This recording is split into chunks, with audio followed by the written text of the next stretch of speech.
আসসালামু আলাইকুম। আমরা যারা চাকরির পরীক্ষার জন্য প্রস্তুতি নিচ্ছি, আমাদের জন্য রুটিন একটা খুব গুরুত্বপূর্ণ ভূমিকা পালন করে। তো আপনার পড়াশোনাকে, আপনার প্রস্তুতিকে একটা গোছালো পর্যায়ে নিয়ে যাওয়ার জন্য রুটিন কিন্তু খুবই গুরুত্বপূর্ণ।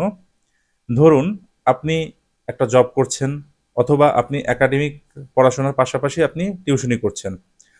তো আপনার এই যে কর্মব্যস্ততা কাটাতে গিয়ে দেখা গিয়েছে বাসায় ফিরতে ফিরতে রাত 10টা, সাড়ে 10টা, 11টা বেজে যাচ্ছে এবং এই সময় আপনি এতটাই ক্লান্ত হয়ে যাচ্ছেন যে পড়ার প্রতি আপনার মন বসছে না। তো তাই বলে কি আমাদের কি পড়াশোনা ছেড়ে দিতে হবে? অবশ্যই না। হ্যাঁ, অবশ্যই বিশ্রামেরও প্রয়োজন আছে। তো এজন্য এখন আমরা একটা রুটিন করতে পারি। যেহেতু আপনার রাতের সময়টা আপনি দিতে পারছেন না পড়াশোনায়, ভোরবেলা এটা কিন্তু একটা খুবই ইউজফুল টাইম। অর্থাৎ আপনি যদি ভোরে ভোরে উঠে এরপরে আপনি ফজরের নামাজ পড়ে আপনি ২ থেকে ২.৫ ঘন্টা অথবা ৩ ঘন্টা যে সময়টা পাচ্ছেন, সেই সময়টাকে যদি আপনি প্রপার ইউজ অফ টাইম হিসেবে ব্যবহার করতে পারেন, তাহলে কিন্তু আপনার পড়াশোনার যে গতি সেটা কিন্তু অনেকটাই বেড়ে যাবে। তো এজন্য কিভাবে করতে পারেন? এত স্বল্প সময়ের মধ্যে কিভাবে সম্ভব? তো দেখুন, একেকজনের রুটিন একেক রকম হতে পারে। ধরুন, আপনি এই কম সময়ের মধ্যে আপনাকে গুরুত্বপূর্ণ বিষয়গুলো সবসময় আপনাকে ফোকাসের মধ্যে রাখতে হবে। আর প্রতিদিন আপনাকে ইংরেজি অথবা অঙ্ক যেকোনো একটা অবশ্যই আপনাকে ধরতে হবে। ধরুন আজকে আপনি ২.৫ ঘন্টা সময় পেলেন ফর এক্সাম্পল।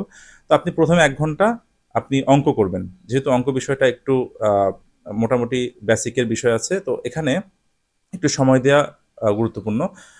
তো ১ ঘন্টা আপনি সময় দিয়ে অঙ্কের একটা চ্যাপ্টার আপনি গণিতের একটা চ্যাপ্টার আপনি করে ফেললেন। এরপরে যে বাকি সময়গুলো আছে আপনি সাধারণ জ্ঞান অথবা বাংলা অথবা বাংলা ব্যাকরণ এটা পড়লেন। এর পরের দিন আপনি আবার যেটা করলেন ইংরেজি।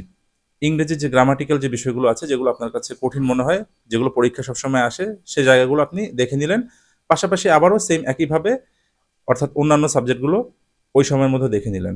তো এভাবে করে আপনি আপনার মতো করে একটা রুটিন যদি সাজিয়ে নেন, তাহলে কিন্তু প্রতিদিনের পড়াটা প্রতিদিন থাকছে এবং আপনি কিন্তু পড়াশোনার মধ্যে টাচে থাকছেন। তো এভাবে করে কিন্তু আপনার একটা গ্র্যাজুয়ালি কিন্তু একটা খুব ভালো একটা প্রস্তুতি হয়ে যাবে।